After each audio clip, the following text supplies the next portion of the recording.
of fiat paper. It's my, everyone should have a good working graveyard of fiat.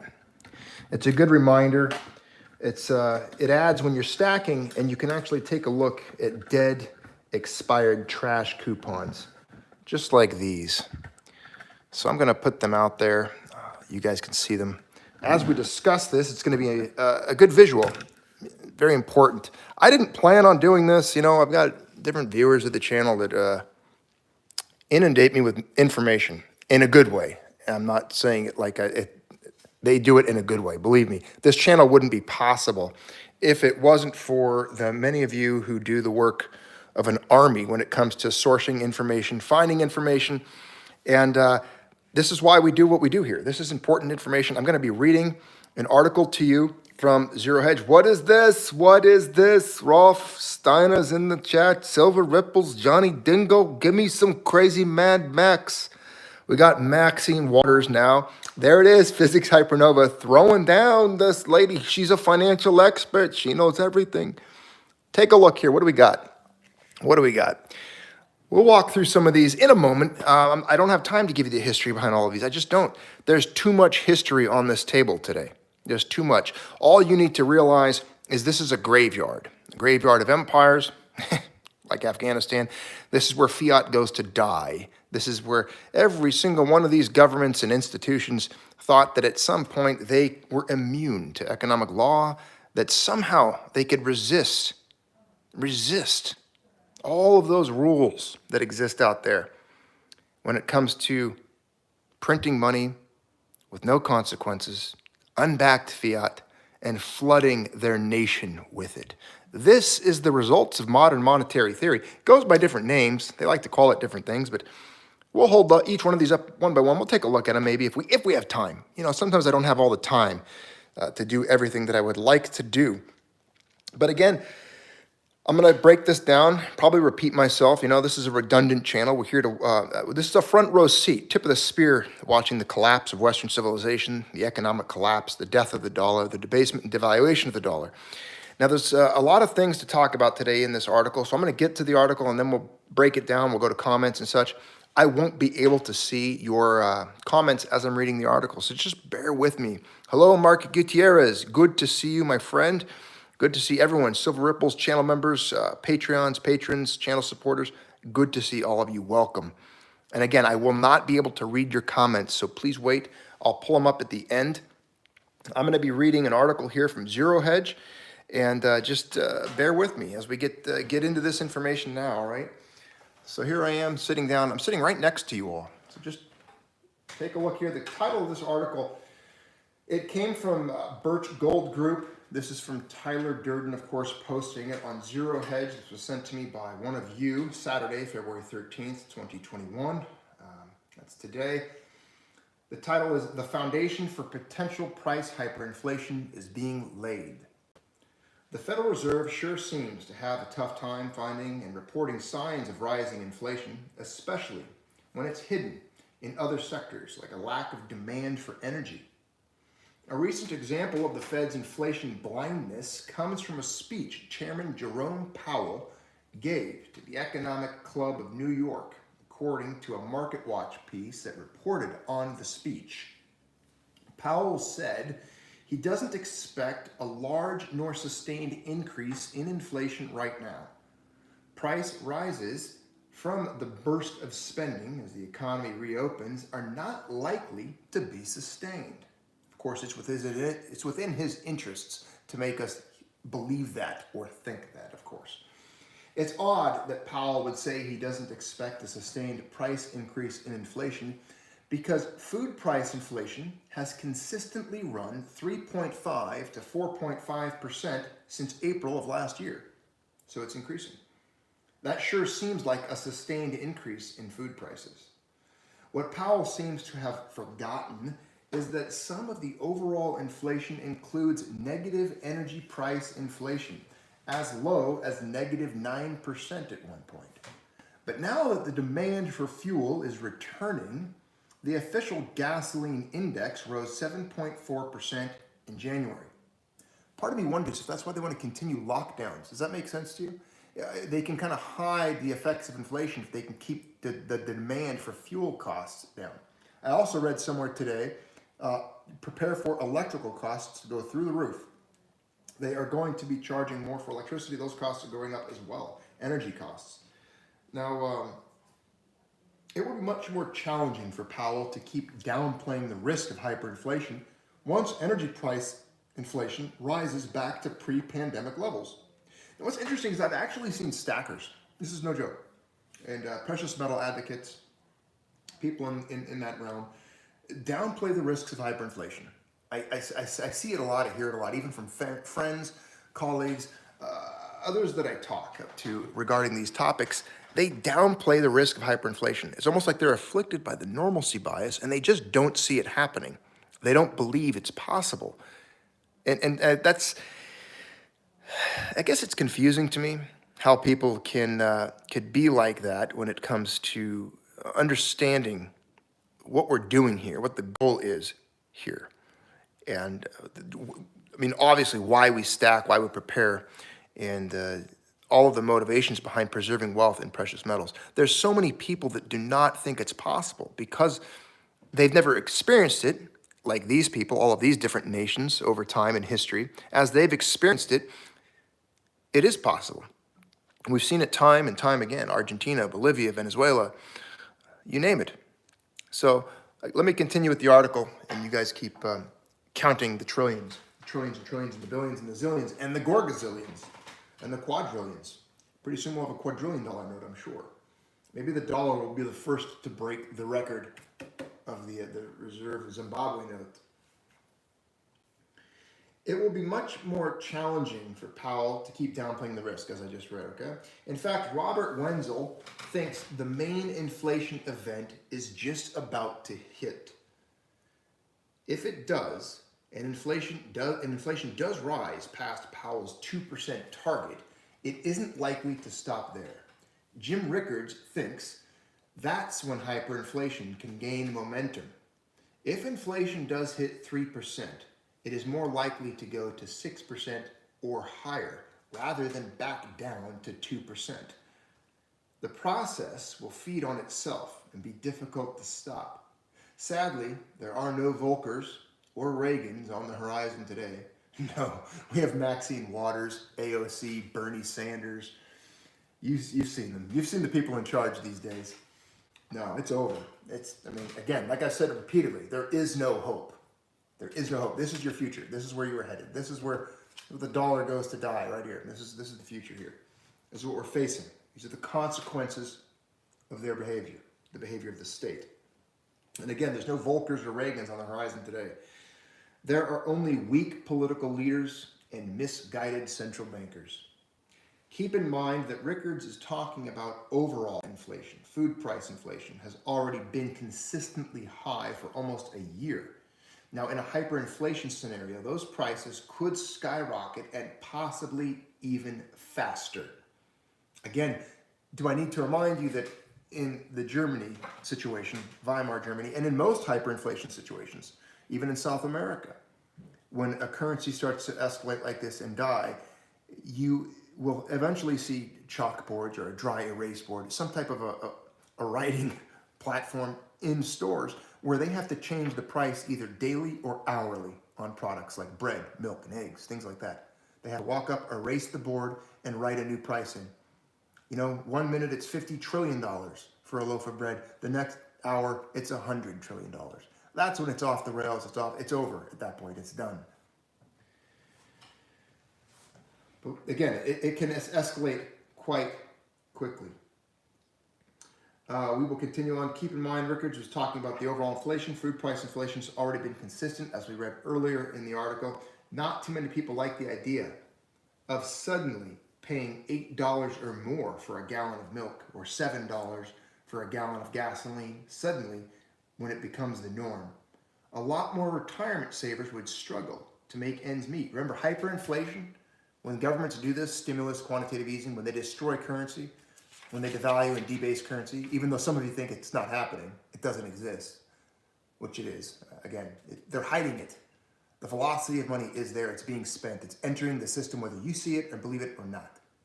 You cannot trust the mainstream outlets when they disclose the information, the data, the numbers, the metrics, and the measures of the velocity of money. We know that the money supply is increasing. We know that 30% of dollars, 30% of them were increased that are existing in supply right now, circulating. 30% of them came out within the second and third quarters or whatever of last year. 30% of the dollars brand new. They were just created. They're there. The currency is there. They're setting it up. It's written in. It's priced in. It's happening.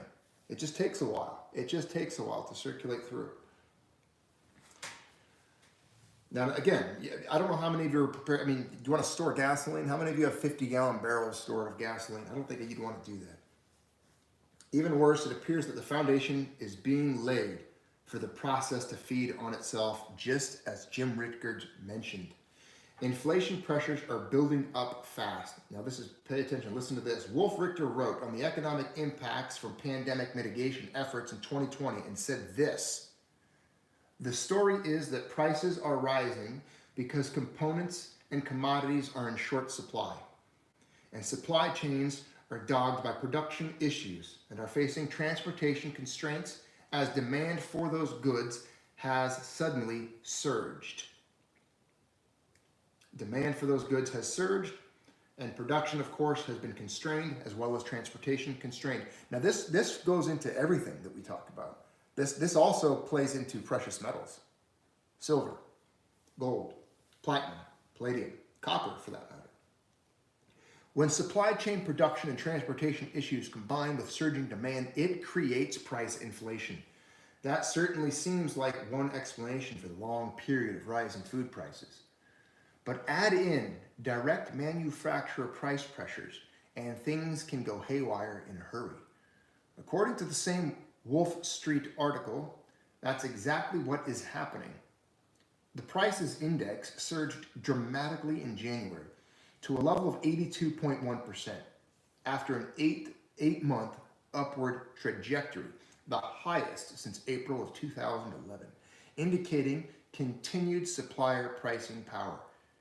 He added that manufacturers were able to pass these higher costs on to their customers via higher prices, with selling prices at the fastest pace since July of 2008.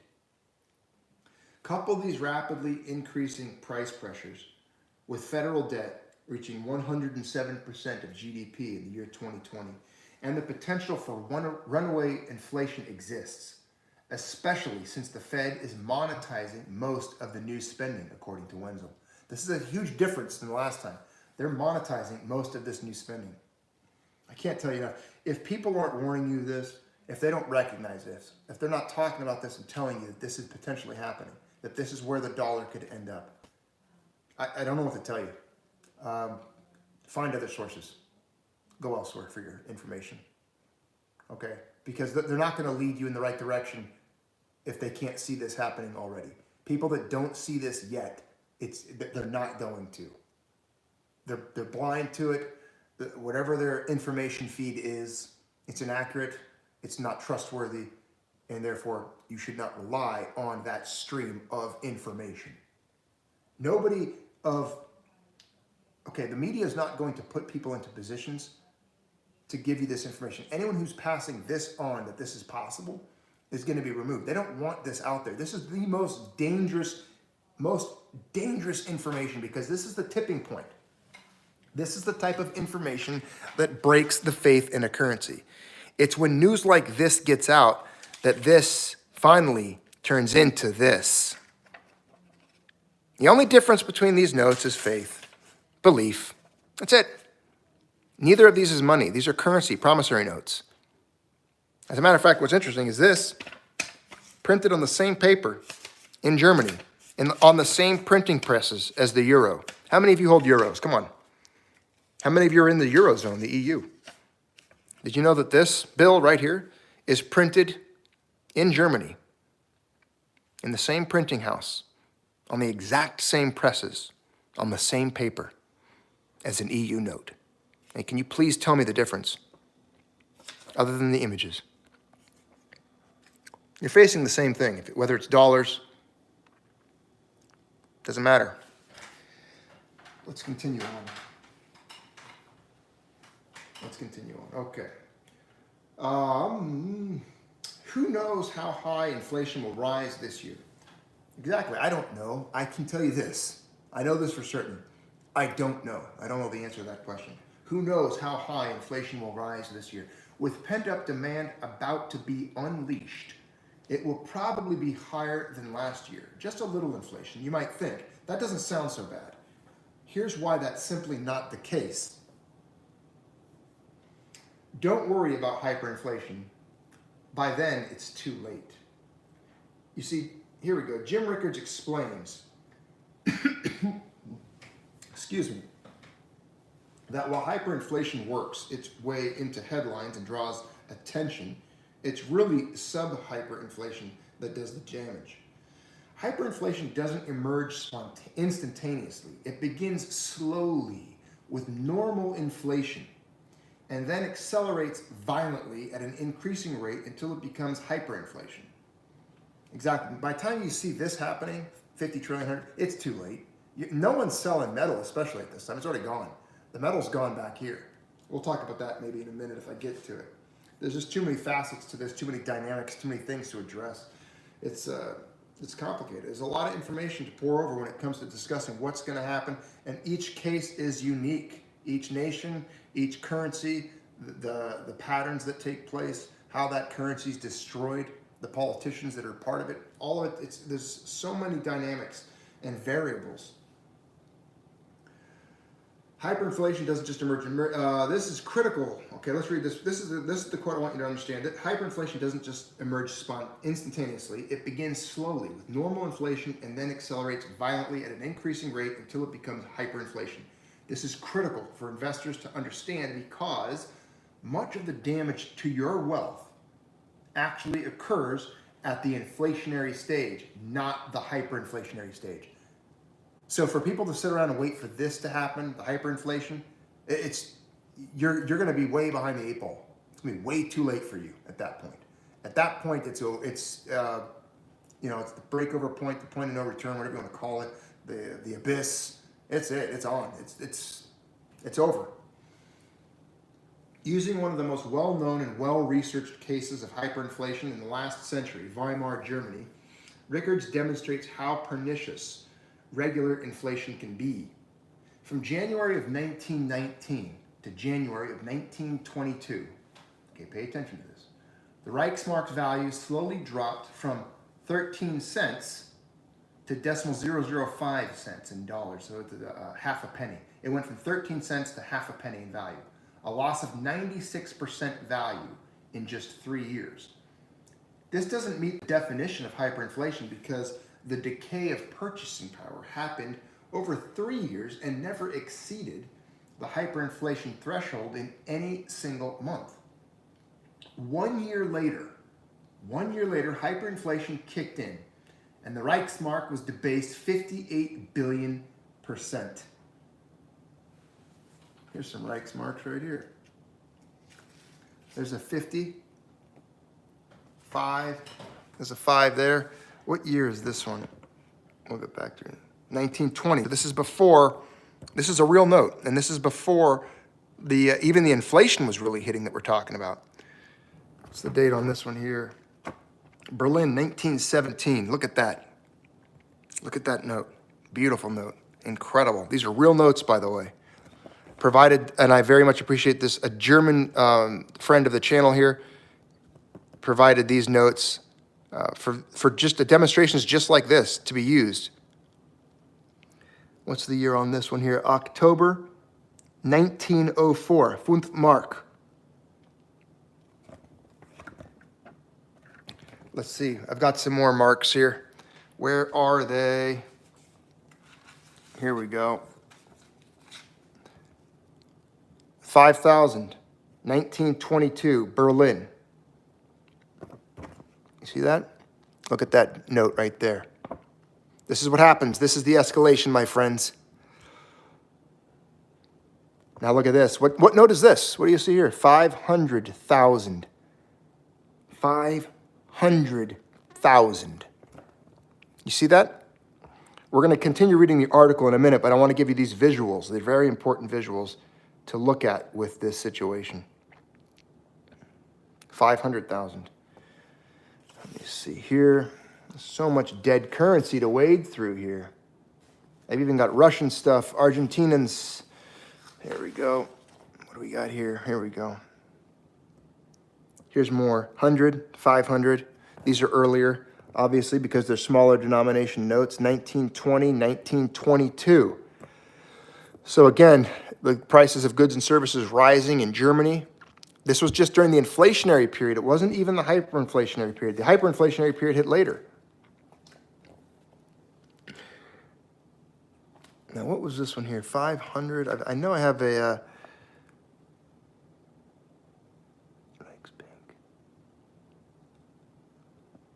But you can see October 1923. So this would be during the hyperinflationary point. And I think that's 5 million marks. Whoever can throw down the translation for that one. And then this one here, again, this is in the 500 million marks. 1923 as well, September. So again, and I would encourage you, I don't have it pulled up, but if you've ever seen a gold chart from Weimar Germany, it will really wake you up as to the stacking component to this, looking at the prices of gold and what they did during the hyperinflation of the German mark at this time period that we're discussing right now. Now let me get back to the article, put all that trash back out here for you so you can look at that. Let's keep going here. Okay, yeah. So again, we just went through some of the years here for the German mark, looking at the increases there. And again, remember from 1919 to 1922, it was 96%, so over 3 years, and it wasn't really considered hyperinflation. But during that stage, obviously the currency was being debased, devalued, and prices were going up. Now, and 1 year later, hyperinflation kicked in, 1923, the Reichsmark was debased 58 billion%. That's the period most interesting to economists and historians. That's when we see the pictures of hollow-eyed laborers pushing wheelbarrows full of currency, or malnourished children playing with bundles of worthless money. Now again, that's what banks do. There's a lot more history to this. Obviously the Treaty of Versailles, and the unjust and horrendous reparations that France, England, and the United States forced upon Germany to create this situation, to break the back of Germany's industry and people. They wanted to destroy Germany for reasons much bigger than just, World War I and the trench warfare and everything we know about. Okay, there was much deeper causes to this. And of course, the bankers, a lot of activity. There's a lot of deep politics and ideology behind why they wanted to destroy Germany economically, which gave rise to the extremism and the radical right that ended up taking over Germany. And of course, we saw what that resulted in after the armistice, the brief period of no firing, and then World War II, which was just a continuation of World War I, as we all know. Now the lesson, let's go back to 1 year later, the worthless money. Lesson here, hyperinflation only destroyed the final 4% of the Reichsmark's value. So get this, very important point. The term hyperinflation only destroyed the last 4% of the note's value. The majority of the note, the 96% of its value, was destroyed far sooner than that. The prices were changing far sooner than that, a lot of the prices. So for stacking community members or people thinking, I saw one the other day, what's your exit strategy, man? When are you gonna exit metals? I'm not. Exit strategy? Are you kidding me? Exit strategy. Exit strategy, huh? There is no smart exit strategy for this stuff. There is no exit strategy. You just stay in it. What are you going to exit into? This stuff? So you mean to tell me this? You mean to tell me this? During an inflationary event, or if it starts to progress to hyperinflationary event, you're going to sell one of these for $500,000? Would you do it? If someone offered you $500,000 for an ounce of silver, would you do it? What if I told you that 500,000 US dollars doesn't buy you a pack of bubble gum? Would you still do it? You need to stop thinking of these in terms of dollars or marks or yen or renminbi or euros or rubles. You need to start thinking of this as this is an ounce of silver, this is a store of my labor. This is an ounce of silver, this is a store of my labor. Repeat that to yourself. Say it. Hold one right now and say that. This is an ounce of silver. There are many like it, but this one is mine. Get it? This is an ounce of silver. This is a store of labor, and this one is mine, and I hold it. This is a store of my labor. This is a store of my labor. Do not think of this in currencies. Think of it in weight and keep it that way. I have seen way too many stacking channels talking about exit strategies, sell points, when they're going to unload their metal for dollars or whatever currency they live under. And it's like, did you guys miss the point? You know where we're headed, right? You know exactly where we're going. It's kind of crazy. It's kind of crazy. Anyways, yeah, we'll continue. Let's continue on. Hyperinflation only destroyed the final 4%. By the time the word hyperinflation hits headlines, it was too late to do anything about it. By the time hyperinflation hits the headlines, it's going to be too late for you to do anything about it. Rickards explains the winners and losers in a hyperinflationary scenario. Hyperinflation doesn't affect everyone in a society equally. There are distinct sets of winners and losers. The winners are those who hold gold, foreign currency, land, and other hard assets, gold and silver. The losers are those with fixed income claims such as savings, pensions, insurance policies, and annuities. So the more you're exposed to these, to the dead currencies and the dying, rotting fiat, the more vulnerable you're going to be to the effects of the inflation and hyperinflation. And the winners, pays to be a winner, right? These are the winners. Those are the winners right there. All this means is it's a really good idea to make sure that your portfolio is positioned to survive regular, non-hyperinflation. So I'm not even going through, well, this video is titled Hyperinflation, but again, we just saw that hyperinflation isn't the big threat. And everyone keeps waiting for that word, and they think it's going to be like in the news. It's like somebody's going to come out and tap you on the shoulder and tell you, hey, guess what? Inflation? Yeah, it's happening, but hyperinflation's coming, and it'll be here next April. You might want to do this, and no one's going to tell you. No one's going to warn you. And let me tell you this, the big guys, the wealthy, the elite, the biggest ones, they already know. They know the days. They know what's happening. They know what's coming. And they're not going to tell you. Nobody's going to tell you. Nobody's going to watch out for you. There's not a single person that's going to warn you about this. Well, maybe Junior Smallby, but nobody else. As a matter of fact, I've seen multiple stacking channels say that this is impossible. This isn't going to happen. It's not going to happen. They don't believe it. I'm not kidding you. I have seen people say this can't and won't happen. And they buy metals and stuff, and they just don't see this. They don't believe it. They look at the numbers and they don't buy it. They don't compute the data, the information, the metrics, or the measures. It doesn't sink in. It doesn't sink in. As a matter of fact, some of them are probably going to unload metals for paper. That's going to be the most hilarious part. If YouTube still exists, I promise you I'll make a video the day I see some big stacker post his stack of bills, all proud that he's got hundreds of trillions of dollars of paper that he sold his silver for. And then when the clock finally ticks and the currency's kaput, we'll see what happens. We'll see what position he's in then. Success happens when preparation meets opportunity. Jim Rickards finished his letter with a wise bit of advice when it comes to potential hyperinflation. You can't wait until serious inflation arrives. By then, it'll be too late. Make sure you have your gold and other hard assets beforehand. There is no time like the present. Oh my gosh, is that true or not? Absolutely true. One of my favorite sayings is, you are only as prepared as you are right now. Right now, this very minute in time, you are only as prepared as you are right now, because you never know what the news will bring tomorrow, tonight, right now. I mean, who knows? Who knows? You're only as prepared as you are right now. There's no time like the present. It makes sense that if you want to maximize your chances of riding out the coming inflation storm, you need to prepare for it rather than react to it. Exactly. As we've seen from the historical example, inflation does not need to be newsworthy in order to eat away your savings. Hard assets, including precious metals, especially gold and silver, can strengthen your savings against inflation. Owners of physical precious metals enjoy the benefits of diversified savings. Furthermore, gold and silver preserve your purchasing power by acting as an internationally recognized store of value. Internationally recognized store of value.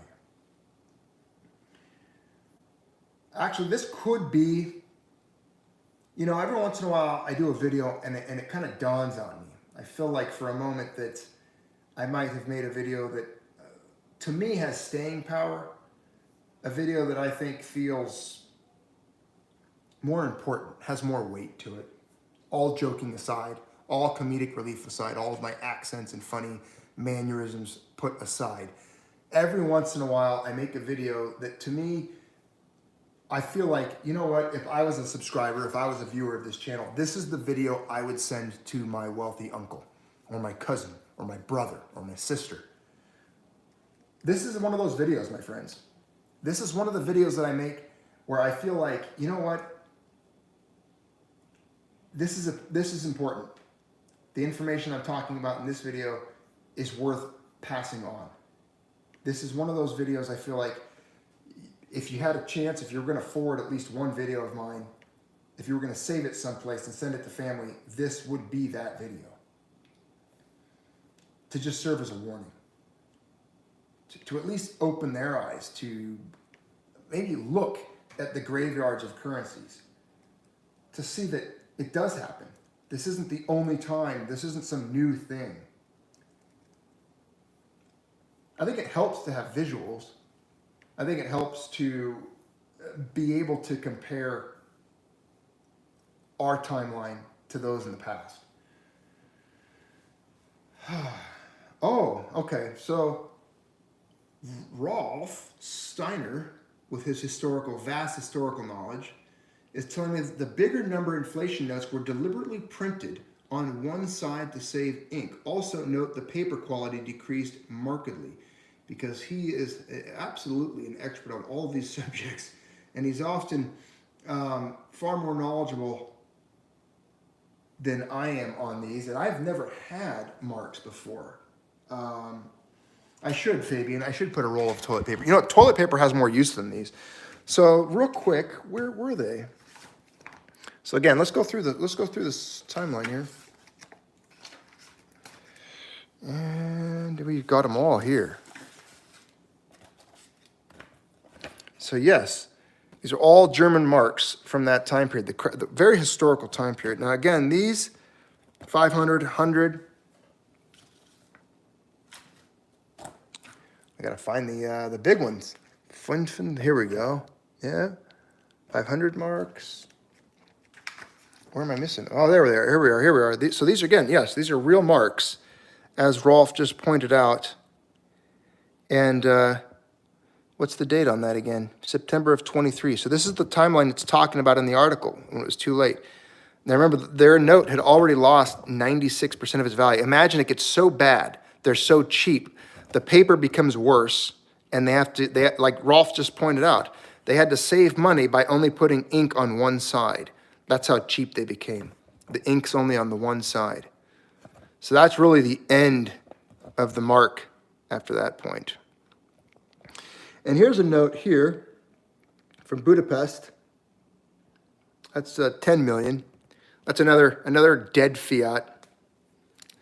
Another fiat currency in the trash heap of history.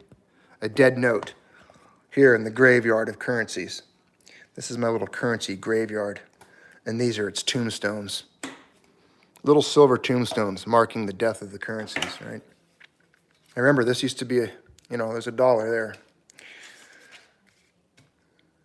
100, 500, 500 billion, 100 trillion. Oh, it's 50 trillion, that's right. That's the 50 trillion note there. And then, of course, we've got this back here. What do we got here? 5 billion. Get this note out. It's a Yugoslavian note. 1993, 5 billion. Gone. Dead currency. Expired, extinct, over, dead, done. And I've told you this before, I'll say it again. Read the Constitution.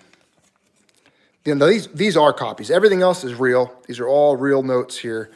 These are copies. These are copies of Continentals. The founders lost their shorts holding these, especially Jefferson. These are, this is the reason, this is what motivated the founders to not only be against central banking, but to be for sound money. When they wrote their coinage acts, when they put in the Constitution that you could only use gold and silver to be coined as money, no state shall coin anything else. And of course, they couldn't live with that very long because we saw what happened to that. Neighbors to the north, here's one of your trash notes here, Canadian dollar from the Bank of Canada. Not worth much. And again, the German marks here.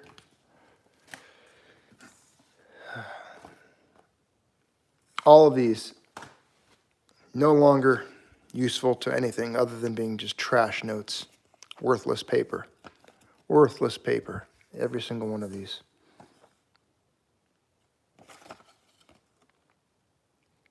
Argentina, 10,000 pesos. 1,000 pesos. Not worth anything. It's a Polish note from Mrs. Malpe's land. Argentina, 100. A couple of $2 bills here. Garbage. Just trash. Just trash. It's all trash. It's all garbage. Here's another note for you.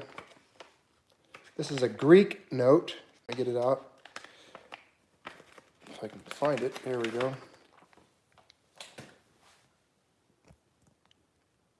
5 million.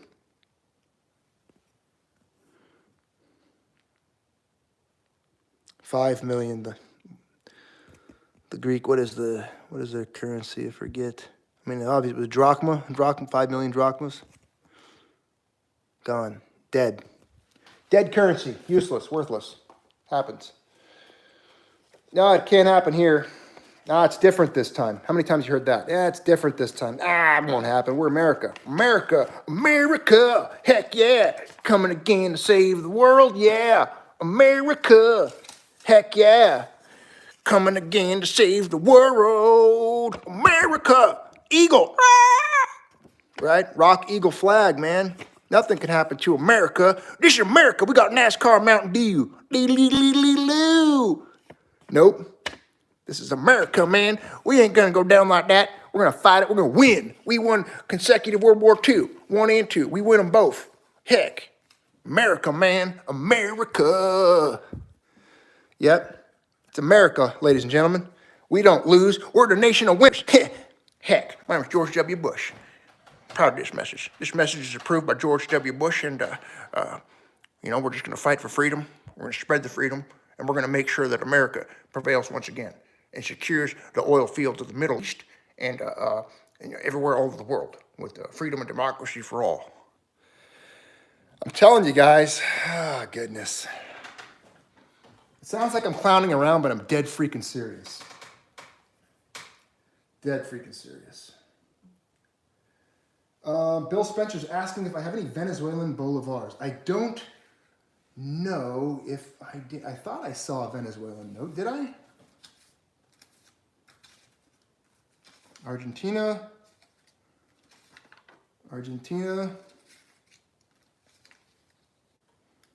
Yugoslavia.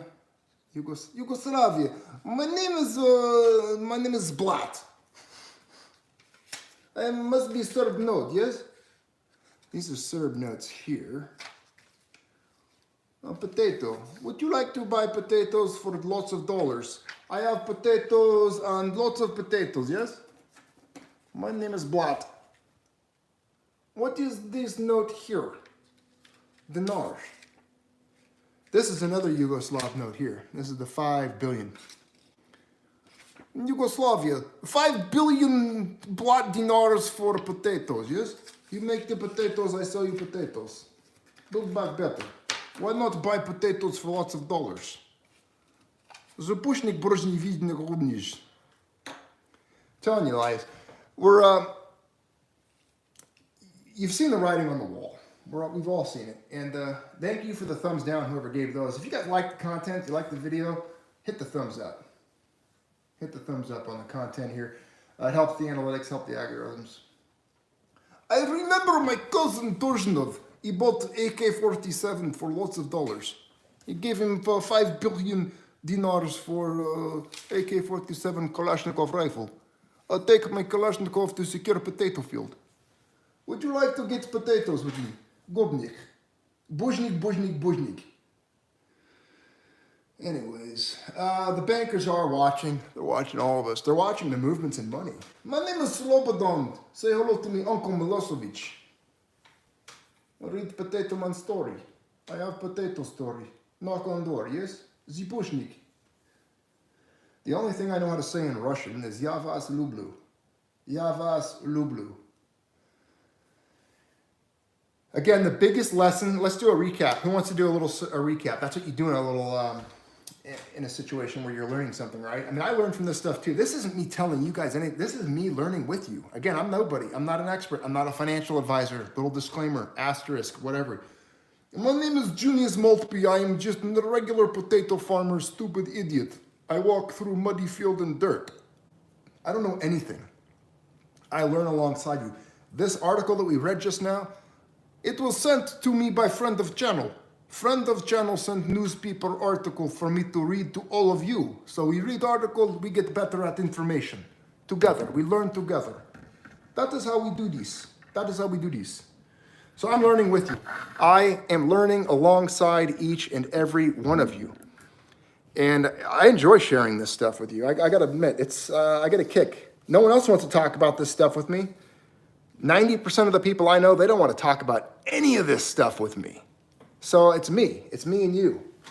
I got to go out on the internet and make my little internet digital friends. Guys like Rolf and Celtic Knot and KD and One Ugly Man. All of you. Micah Robinson, Mimaru, Bill Spencer, Silver Ripples, Physics Hypernova. Look at all of you. You guys are all here. I'm glad. You know, you guys are my little friends. Do a Venezuelan accent. How would I, let's see. Hey man, what are you doing? We got some Venezuelan notes, you know? Hey, we got some of these. Where's my Venezuelan notes? I got my 10,000 pesos, you know? You're going to go to the market. We're going to buy a little bit of a chicken, maybe some enchiladas, codillos, cuadrados, maybe some rice. Where are my pesos? Hey, ese, where are my pesos? Bring me the pesos, all of it. Carillo, vamos. Aviro, avaro. Ándale, Eliva. Yeah, you got to hurry up and get your pesos. Spend your pesos. We're going to make it. We're doing good. Again, this is one of those topics it's like, you know, you hear it right now. It sounds like we're joking around. We're looking at all this trash currency. But Mrs. Maltby's going to come. What are you going to come do? Speak some Spanish for me? No, actually. What are you going to do? I'm going to let you know that I bet you most all of my customers heard you. That's good. Good, they should. They'll just tell them that you have like a... You have to stop screaming. You sound... Hey, tell them you have a crazy autistic son and they'll feel sorry for you. Just be like, okay. And that's fine. He's out there and he's talking about money. I've had people hear Maxine. Oh, that's perfect. Now you're Russian person. I don't know who the hell they think. Maybe they think now. you live in an international ghetto. Is that your Vato one? I was talking. Okay. Yeah, that was the guy with the. Someone said throw down a Venezuelan accent. Oh, okay. So you know, well, tell your customers this. Tell them this. You live in an international ghetto in America where diversity is strength. And if they have a problem with diversity, tell them to come talk to your Uncle Slobodan. Okay. Uncle Slobodan. Just so you know. Put them on the phone. I talk to them. You. I will talk to a lady on the phone, tell her to come to my house and deal with problem. I have Kalashnikov rifle. She could meet business end of Kalashnikov. Yeah. Anyway, I'm not in trouble. She loves it. She's actually all smiles. It's the best. You're not going to get this stuff anywhere else. Yes, I was born to rant. I was born to rant. Vladimir Mulvey. Oh my goodness. Okay, well, if I'm gonna go get it, bear with me, pause for 1 second.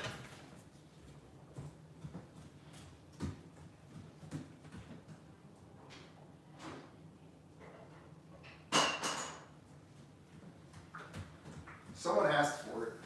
Here it is. This is the toilet paper roll requested in the chat. Who requested that? Well, there it is. Now you can see it. This is where it all ends up. There you go. I ran to get it. I ran to go get it. I did it for Fabian T. It's gonna cost you, Fabian T. I did that. You're not even a member. That's okay. You make an otherwise terrible economic situation entertaining. It's my job. We got to laugh at this. We got to laugh at this. I mean, yeah, have you seen the bond market? Rolf, you bring up an excellent point. Rolf's actually kept me abreast on the bond market and what's going on. And one ugly man says, an idea for channel bar. Oh, throw it down. What do you got? What's the idea for the channel bar? Email it and or send me pictures. Yeah, we've been working on some stuff. Mrs. Maltby's got some designs for the channel bar as well.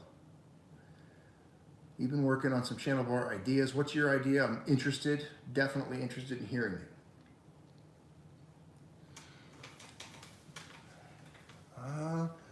Let's see. I'm trying to see what you got. What do you got for me? What do you got for me?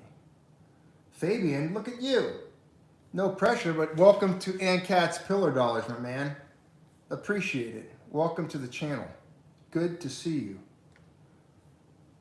We got a new channel member, everyone, Fabian T. Fabian, while you're learning the ropes of being a channel member, it would be advisable to try to throw down some of the newest and the latest and the greatest emojis. If you haven't seen it, check it out. Check out the new emojis.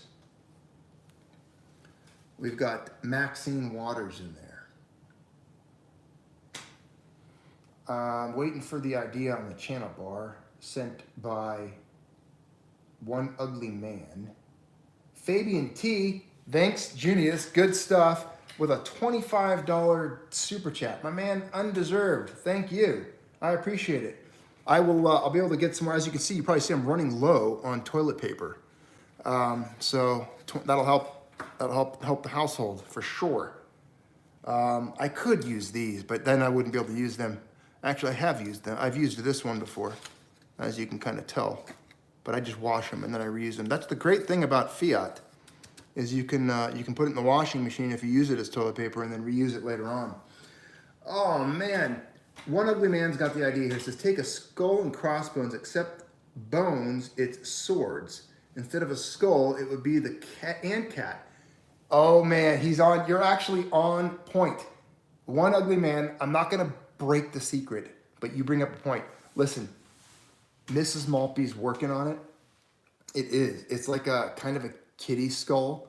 It actually looks really cool. It looks like the ANCAT, believe it or not, with It's on my icon picture. crossed dead fish. What? It's my icon picture. What?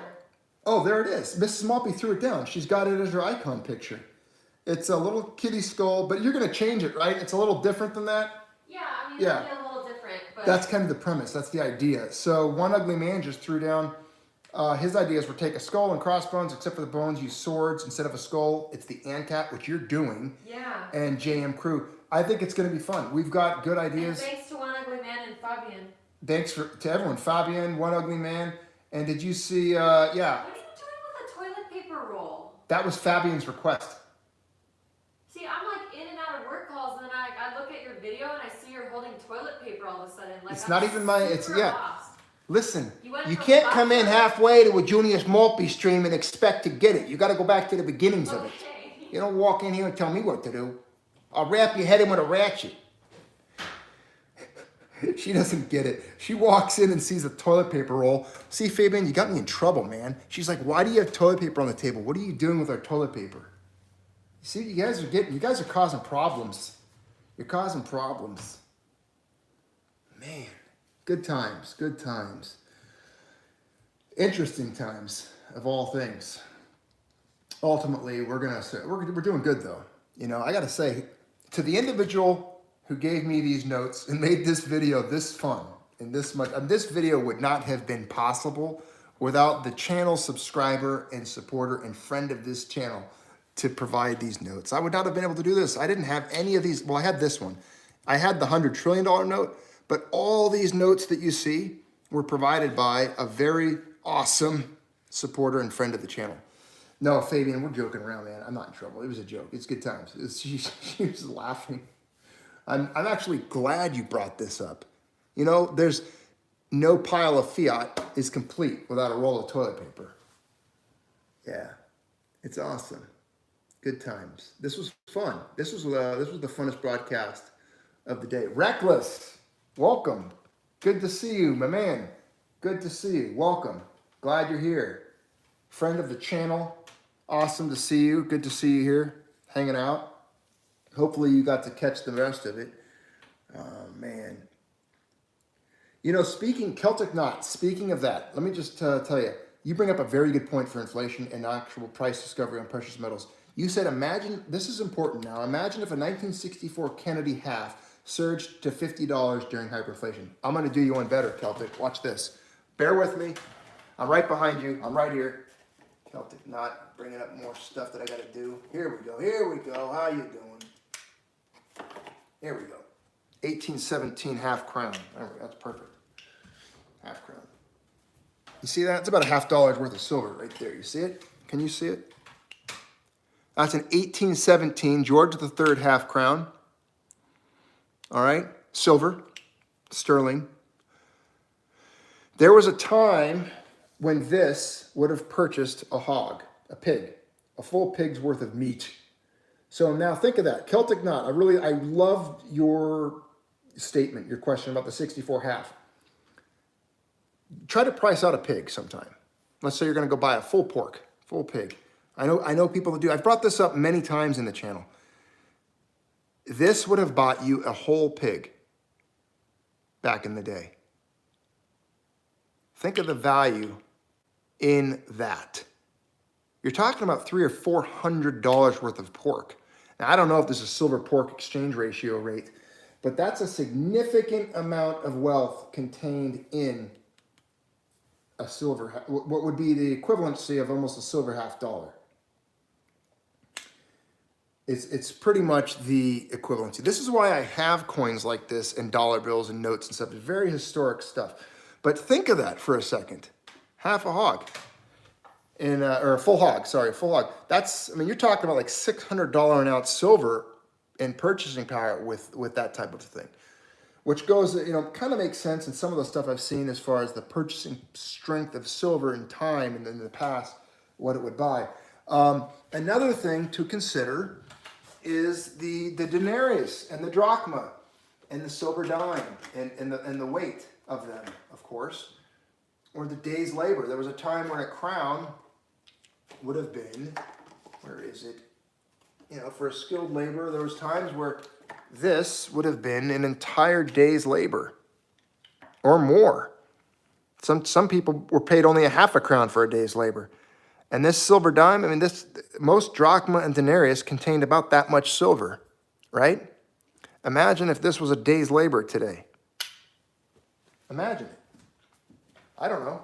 It's possible. Could it happen? I don't know. I don't know where silver's going to go. I mean, obviously, you know, when the currencies die, silver will be revalued at whatever it is. I just don't know what it'll be. I don't know what it'll be. But that's the thing about precious metals anyway. It's I can't imagine what a silver bar will do, what it'll buy. A large 5 or a 10 ounce bar. Again, this is the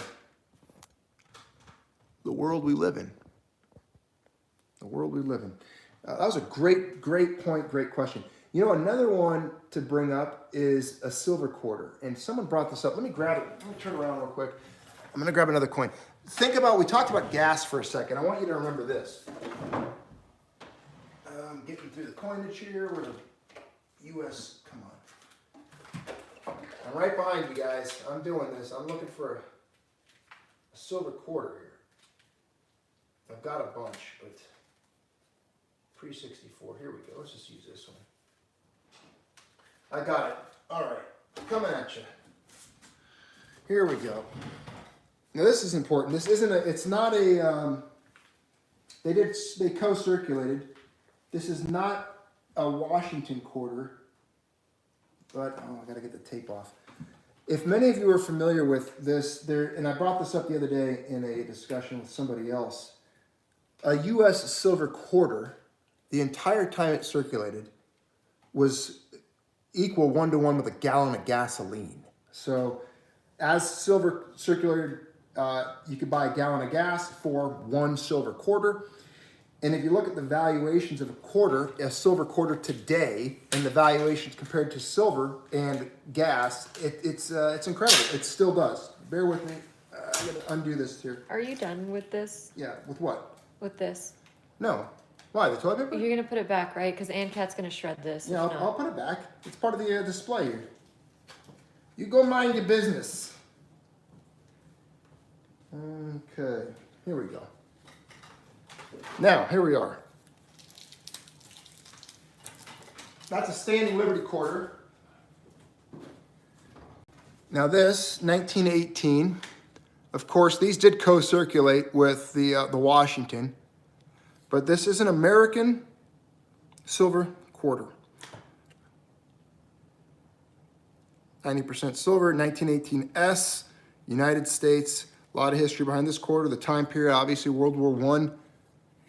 All of that. Now this quarter would have bought you a gallon of gas for decades. For decades, this amount of silver would buy a gallon of gasoline. How much is a gallon of gas today? Anyone? Anyone? How much is a gallon of gas today? What, $3? $4? Let me go to coinflation real quick. I just want to show you this quick point because one of you in the channel brought up a good point today. Oh, there's a top of the headline as I go to coinflation. Just real quick breaking news. Top of the headline. Silver shortages suggest we're only months away from $50 silver. That's from Seeking Alpha. $50 silver months away. That's on Seeking Alpha on coinflation. Now a silver quarter, about $5, $4.95. So there's about $4.95 there.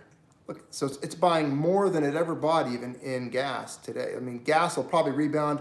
We should see $5, $4 gas somewhere. And I know in some places you do. So this will buy 2 gallons of gas. Silver already keeping up with just its gas purchases over time. But again, as hyperinflation kicks in and gas goes up in value, as it goes up in cost, you will see a silver quarter likely always be able to buy you even more. And they could go into, this could maybe one day buy 10 gallons of gasoline. Send little, okay, Call Wild says, send Aunt Cat. Where'd it go? Where'd the comment go? Send Aunt Cat to rip up the already ugly face of the witch from hell, Nancy Pelosi. I love it.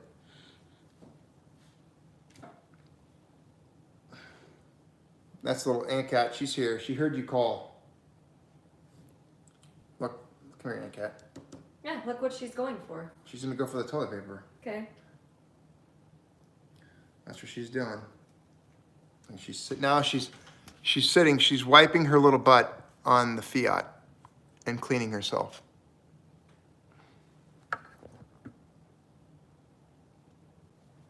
There she is.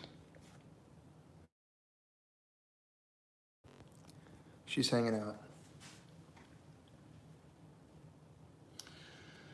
Alrighty, well, that's it for today, I think. We've done pretty good. We covered some good stories today. She does have beautiful fur. She has a great little coat. Healthy little kitty. Don't bite me. I think people need to see her more. Alright. And Cat. There you go. And Cat. Come here, baby.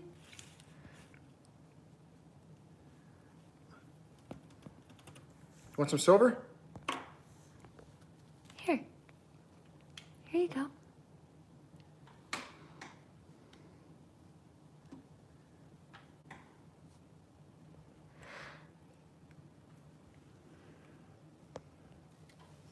She's just interested in smelling all the Slavic money and all the fiat.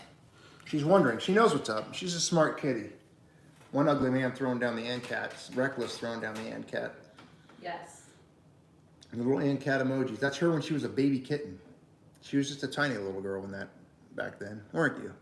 That's right. That's when you got captured by the state and taken. You were put in prison. And they gave you a little tattoo. All right. Well, ladies and gentlemen, thank you for participating, being here, part of the channel. It was fun. It was good. It was a good time. We definitely talked about a lot of material that's relevant, that's important. Part of the reason I incorporate, I think, the humor into the videos is I think it helps drive a point home. I think I would have been a fun public school teacher. Cats will never rat you out to the feds. Mm-hmm. Yeah, cat won't tell anyone where your stuff is, your guns, your contraband, anything. It's fun. I think it's important to include humor and laughing into these types of displays and these types of discussions. So I want to thank everyone who participated, everyone who contributed a super chat, an idea, a comment, a good question, something to run off with and discuss. And I look forward to doing these videos. I look forward to all of you being in each one. It's fun every single time. It's a good time. So I appreciate it. Thanks for tuning in. And Butch Michael, yes, we'll see you in the re-education camp. I will see all of you in the gulag, in the re-education camps. We will peel potatoes together. When secret police come to take me away. Did the potato man come to the live stream? Slobodan was here. They talked about potatoes. That's really it. We had a lot of good Slavic times today. Oh. And we showed some Slavic money, some Argentinian money, and some German money. I'll see you all in the gulags. Thanks for tuning in. And remember, this is the kind of content that's the most important to share. And please hit the like if you can, the thumbs up. Hit that thumbs up on your way out of here. And click the share, repost. Don't forget to visit the shop. Have you guys seen the storefront yet? Have you seen the new stuff Mrs. Maltby put up? It's pretty cool. Real quick, before I leave, look below the video and check out some of the stuff that Mrs. Maltby put out. Let me see. Copy link location. Let's try that. Go to this store here. I'll put the link in the comments. I don't know if that'll do it or not. I don't know. I don't know how to do it. I'll try to open it in a new tab. I'll show them real quick. Open link in new tab. Real quick. You guys got to see this. And what's nuts is that the stuff on there is quite literally the lowest price that Teespring would allow. Yeah, the stuff that Mrs. Maltby put in our store is, like she said, the lowest stuff. Like, I couldn't go any lower. It wouldn't let me. Yeah, it wouldn't let you. And that's as low as you can get. But check out the storefront, the little, I can't find the links to it. But anyway, they're down below. Below every video is a link to the Teespring stuff. And you can actually see the End the Fed shirt, the End Cap mug. One of my personal favorites is the It's Tradition mug. Go check that one out. It's pretty cool. It's Tradition. Look at both sides. There's two sides of it. And then we are going to make a Gibbs shirt, probably. There's going to be a Gibbs shirt with a definition for Gibbs on it. And all that. So, all right. All right. Thank you all. Take care. Have a good rest of your day. Good night, everybody. And welcome to new members and those. Yeah, welcome all the new members.